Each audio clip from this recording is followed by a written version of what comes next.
Hidup selalu berputar seperti roda. Kadang kita di atas, kadang kita di bawah. Kalau kita di atas, jangan lupa yang di bawah. Dan kalau di bawah, jangan takut. Kalau kita suatu saat pasti akan ke atas. Mata Romlah kembali hadir di hadapan Anda.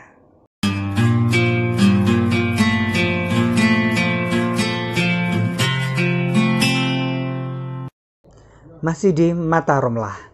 Kali ini bintang tamu saya atau narasumber tepatnya yaitu pemeran Martha di serial Romlah The Series.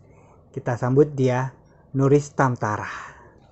Halo, apa kabar Nuris? Halo Kak. Selamat datang di Mata Romlah. Iya, selamat datang kembali.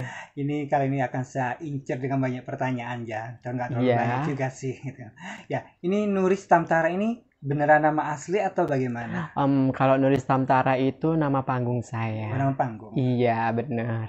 Nama aslinya? Nama aslinya... Oke.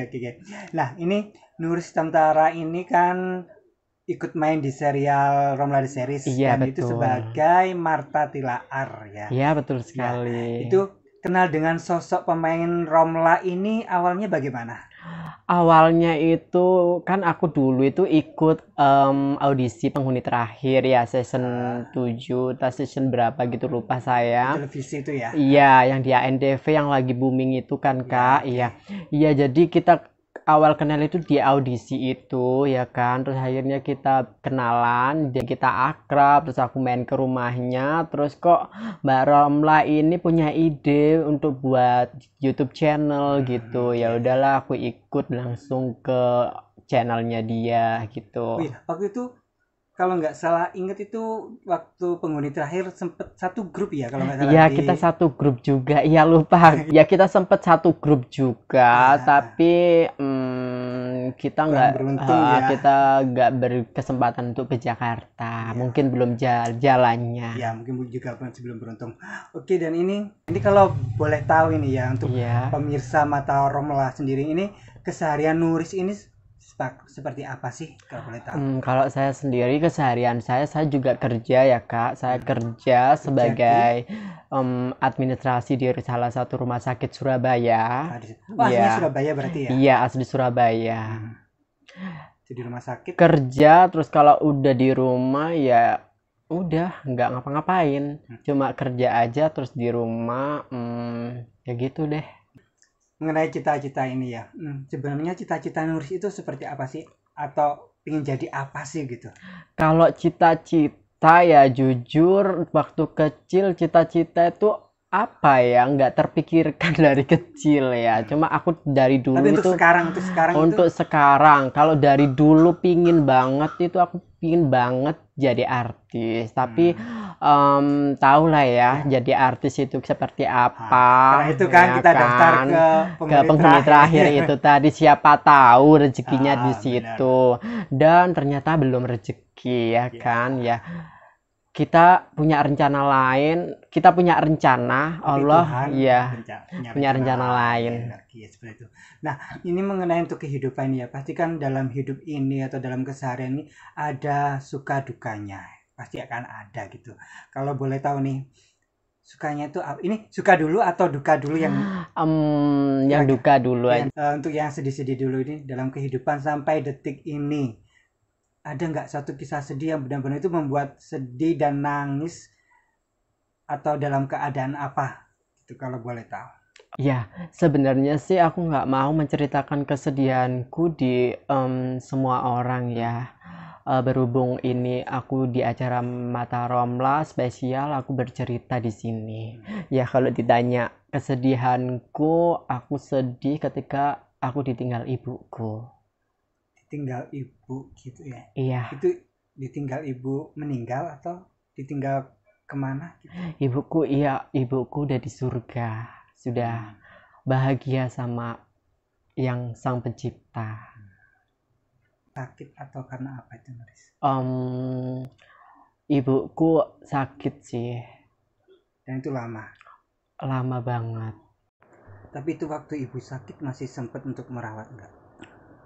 Ya saya yang merawat, soalnya kan saya 3 bersaudara, kakakku kan udah nikah, jadi kakakku kan udah berkeluarga, jadi yang merawat aku, adikku juga masih kecil, jadi aku yang merawat. Hampir tiap kali masuk rumah sakit aku yang jaga. Kalau bapakku kerja, aku yang jaga di rumah sakit. Sempat pernah kepikiran sih untuk mengeluh kapan ibu itu sembuh, kapan biar nggak bolak-balik ke rumah sakit gitu loh. Tapi yang namanya kan sudah dikasih penyakit sama Allah, ya berarti harus diterima dan dijalani. Dan pada sampai akhirnya ibuku udah menyerah. Jadi seperti itu ya, mungkin Iya, jalan cerita Tuhan itu memang diberi sakit ya, mungkin supaya mungkin kalau ada kesalahan dari kita atau orang tua iya mungkin bisa benar. diampuni seperti itu ya. Mm-mm. Kalau boleh tahu, selain kisah sedih ditinggal oleh ibu, mungkin ada kisah sedih yang lain gitu? Iya, untuk kisah sedih yang lain sih pernah ya. Pada waktu ibuku sakit, itu kan aku posisinya nggak kerja ya. Jadi pada waktu ditinggal tuh nggak kerja, emang nggak kerja atau Nggak, sengaja nggak kerja untuk jagain?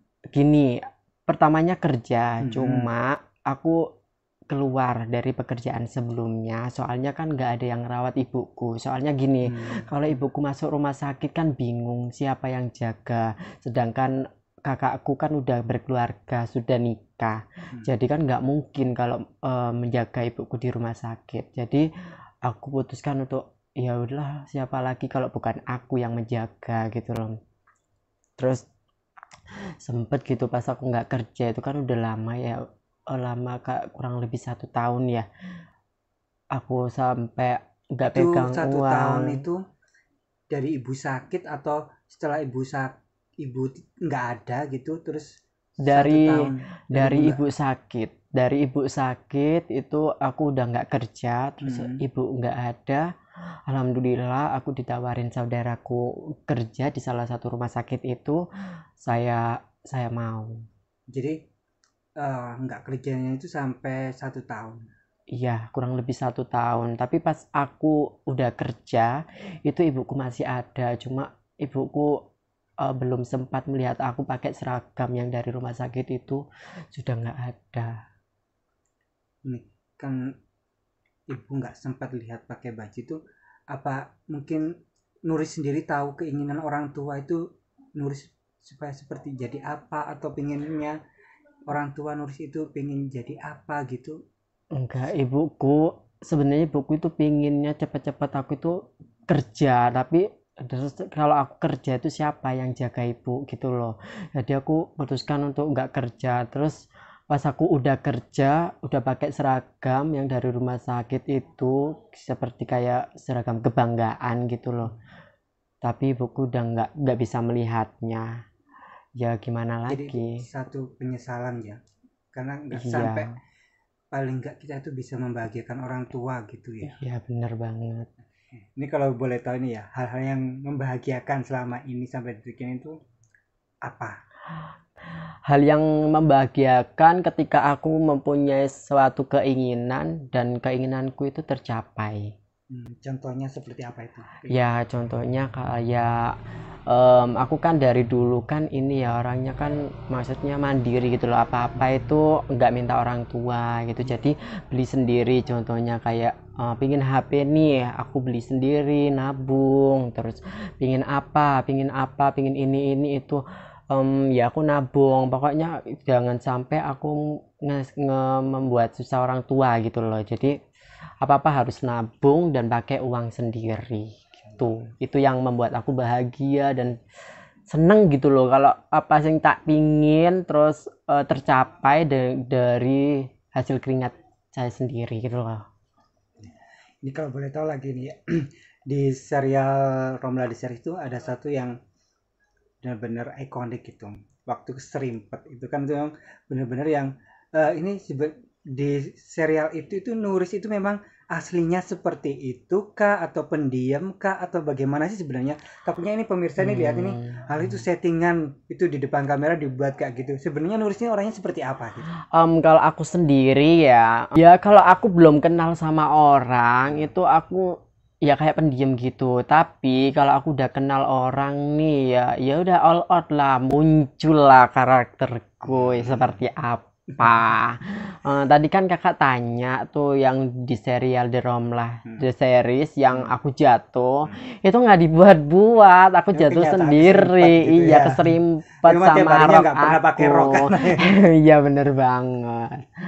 Oh, jadi seperti itu ya memang karakternya gitu ya. Iya bener. Oke, ini pertanyaan terakhir ini untuk sebelum kita closing ini ya. Iya Ini boleh. pastikan ya dalam perjalanan hidup ini sampai detik ini ada nggak satu hal yang ingin dicapai atau hal yang belum tercapai dan ingin dicapai gitu? Hal yang paling ingin saya capai dari dulu kan aku pengen jadi artis ya kak. Cuma kalau era-era sekarang ini kalau mau jadi artis itu kayaknya susah gitu. Kayaknya bukan era sekarang, dari dulu Iya. memang harus kerja keras nggak mungkin Kerja kan. keras terus aku beralih lah ya jadi selebgram boleh lah ya. Apalagi pandemi COVID seperti ini banyak. Apalagi selebgram kan kayaknya tuh enak gitu loh kalau jadi selebgram itu endorse apa gitu kan uang mengalir gitu kan. Terus kalau ada endorse banyak kan lumayan ya uangnya ya kak. Jadi bolehlah ya kalau jadi selebgram. Jadi itu ya, kalau ada yang mau endorse gitu kan, dan doakan juga supaya cepet jadi selebgram. Amin ya Oke. Allah. Oke, terima kasih Nuris Tamtara sudah hadir di Mata Romlah, dan ini benar-benar spesial karena Nuris adalah di konsep awal Mata Romlah seperti ini, memang konsep awalnya seperti Iya, ini, benar. memberikan narasumber, dan ini Nuris adalah orang pertama kali di Mata Romlah sebagai narasumber. Oke, terima kasih telah menonton Mata Romlah. Demikian kisah inspirasi dari Nuris Tamtara, dari kisah sedihnya dan juga kisah yang bahagia. Semoga jadi pelajaran bagi kita semua. Ini sebelum terakhir ini ya, ini yang benar-benar terakhir yang kali ini. Iya. Jadi satu kata atau satu kalimat dari Nuris untuk pemirsa Mata Romlah yang mungkin bisa sebagai motivasi. Oke. Untuk pesan-pesannya gitu. Untuk pemirsa Mata Romlah, jangan takut untuk bermimpi, bermimpilah setinggi langit, suatu saat mimpimu akan menjadi kenyataan. Oke, demikian Mata Romlah kali ini dan sampai jumpa di Mata Romlah berikutnya.